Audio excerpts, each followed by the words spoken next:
Hi, I'm James Ewan, co-owner and head brewer at Wooden Hill Brewing Company.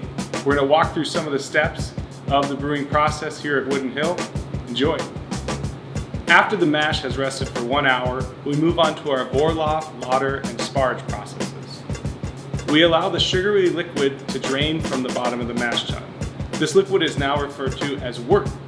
As we collect that first runnings of wort, we use a pump to recirculate it back up to the top of the grain bed, creating a recirculation process. And this is called the Vorlauf. The purpose of the Vorlauf is to clarify the wort using the grain bed as a natural filter. The large particles are held back by our false bottom in our mash tun, but the small particles, like the flour created during the milling process, are clarified using the grain bed itself. During the Vorlauf, we use a refractometer to measure the amount of sugar in the wort. This ensures that the conversion of starch to sugar has been successful. The first runnings of the wort will have a high sugar content. After only a few minutes of recirculation, the wort will run clear and we're ready to start sending it into the boil kettle. Soon after feeding the first runnings into the boil kettle, we begin the Lauter and Sparge process.